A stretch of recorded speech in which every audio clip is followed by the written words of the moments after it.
The way that light interacts with the object, the light source, and the response of the observer all need to be quantified so that a color can be described in an objective, that is, numeric way. These elements are combined into what is called a colorimetric description. For now, we're going to focus on one aspect of a colorimetric description, the way that light is reflected or transmitted by an object. The other elements of a colorimetric description will be explored in the programs that follow. As we have seen, our description of color is partially dependent on the way that light interacts with an object or sample. If our sample is opaque, we can describe it by measuring the wavelengths of light that are reflected by the sample. If our sample is transparent, we can describe it by measuring the wavelengths of light transmitted by the sample. These reflectance or transmittance characteristics are measured with an instrument called a spectrophotometer. A spectrophotometer measures the amount of light that a sample reflects or transmits at each wavelength of the visible spectrum. This measurement is plotted as a curve, a spectrophotometric or spectral curve. The wavelength scale in nanometers appears along the bottom of the graph. Reflectance is shown as a percentage from 0 to 100%. A spectrophotometer plots the spectral curve of any sample. This curve shows the percentage of the light reflected by the apple at each wavelength throughout the visible spectrum. This is the spectral curve of a blue-colored yarn. The curve shows that the peak reflectance for this sample at 420 nanometers is 37%. Reflectance dips to approximately 3% in the yellow-red region of the spectrum, indicating that these wavelengths are, for the most part, absorbed. The spectral curves of dyes or pigments provide valuable information that can be used both to describe and to match the color of a sample. In quality control applications, the spectral curve of a commonly used mixture can help ensure that the mixture is consistent from batch to batch. In the area of formulation, the spectral curve becomes a tool to identify which colorant should be used to make a match to the standard. This matching process is accomplished through applications-based software like that developed by ACS. This software uses spectral curves as the mathematical basis for computing the amounts of colorants required to make a mixture which will match a sample. Ralph Stanziola, an ACS consultant and a leading authority on color, comments on the importance of understanding the spectral curve. Spectral curves are an enormous help in the color matching process. Knowledge of how to interpret spectral curves will help you take full advantage of a system. Applying this knowledge in daily production can help you figure out the root causes of your color problems. Let's start with some basics. If measurements were made of a white sample, the reflectances would be high. A dark sample, such as a black, would have reflectance values which are low. Various shades of gray would have reflectance curves between white and black. Therefore, we can say that light samples have high reflectances, while dark samples have low reflectance values. Yellow sample A exhibits low reflectance values between 400 and 500 nanometers, and high reflectance values after 500 nanometers. We could say that this yellow sample was similar to a black between 400 and 500 nanometers, and similar to a white after 500 nanometers. Let's assume that curve A represents a sample colored with a single yellow pigment, while curve B represents a sample colored with a single but different yellow pigment. The steep slope of curve A indicates that this sample was colored with a saturated or high chroma yellow pigment. The flatter curve of sample B indicates that this sample was colored with a dull yellow pigment. One could say that by looking at the samples, we could tell which one was colored with the saturated or the dull yellow pigment. So why look at the curve? Well, the curve is very useful when examining samples which were made with mixtures of colorants. It can help us decide which colorant should be considered when we are trying to match or duplicate the color of a sample of unknown composition. The curve of a sample can tell us a lot about the component pigments or dyes that make up the colorant mixture. This is a curve of a yellow dyed textile. This is a curve of a blue dyed textile. The combination of these dyes results in a green. Notice that the green curve largely takes its shape from where the yellow dye absorbs light and from where the blue dye absorbs light. The areas where the yellow and blue dyes reflect light have very little influence on the shape of the curve. By looking at the curves, we can see how these two dyes add together and result in a green. This is a curve of a tan-colored paint.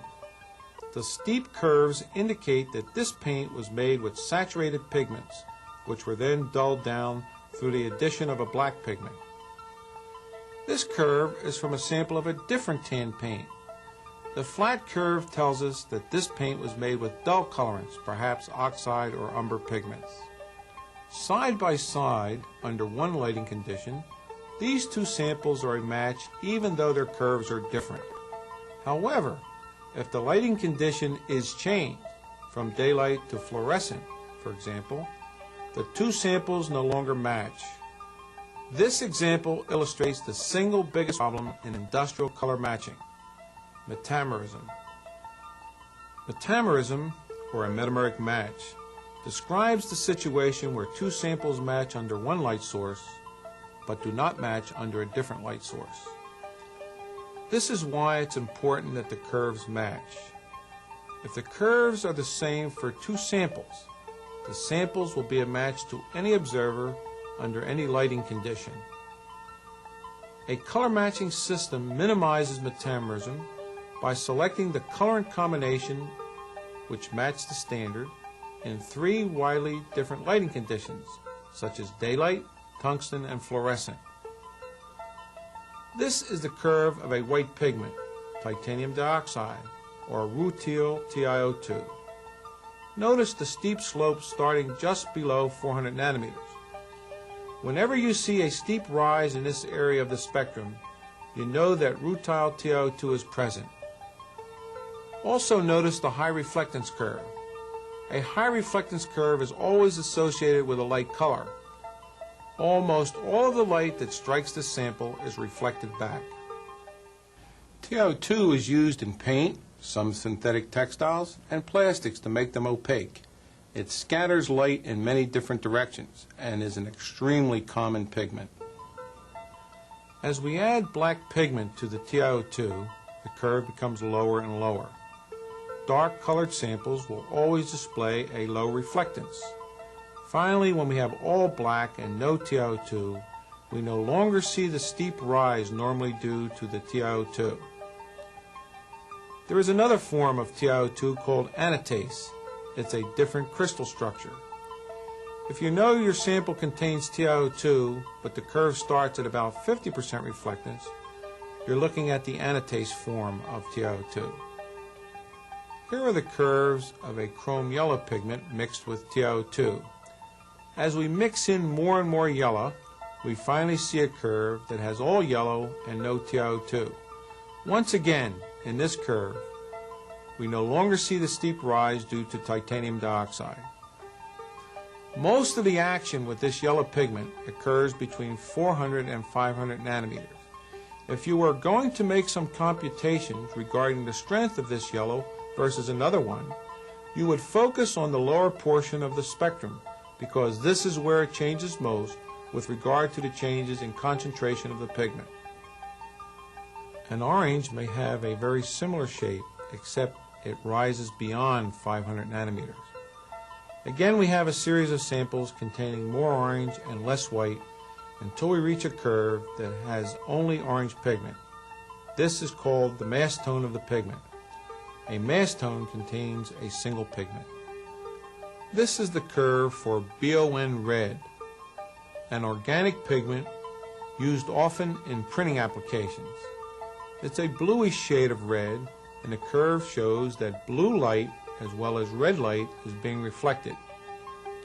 As we increase the concentration of BON red and reach the mass tone, notice that the blue hump is depressed much more than the red area of reflection.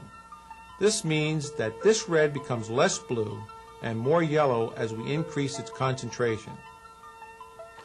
Phthalo green is one of the most important green pigments used commercially. As more and more green is added, we get a steeper and steeper curve representing an extremely vivid green. However, as we get to the mass tone, we get a curve which looks like a black. So does this mean that the mass tone of phthalo green is black? If you're in the ink or printing business, you know that you can have an ink which only contains phthalo green, and when you print with it, you get a green. So why does the curve of the mass tone look black? Here are two samples of polyester resin. One contains 1% of carbon black, and the other contains 1% of phthalo green. They both appear black. However, if I mark them off against this white paper, you can see that one is green, but the other is black. This line is only green because at this film thickness, only a small portion of the green wavelengths are absorbed. As the film thickness becomes thicker, even the green is absorbed so that the polyester resin appears black.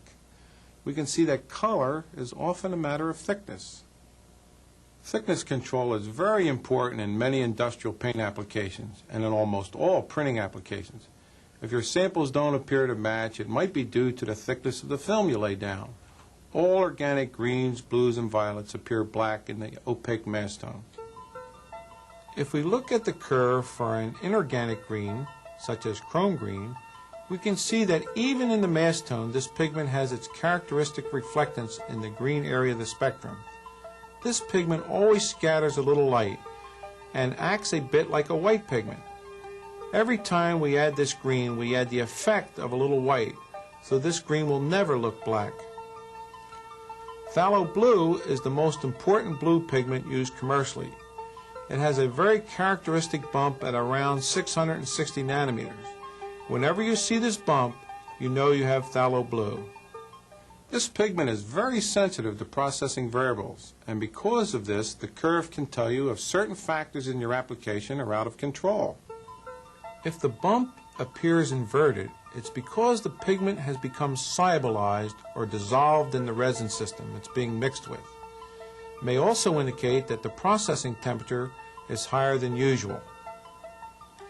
If you look in the area of 400 nanometers, what do you notice?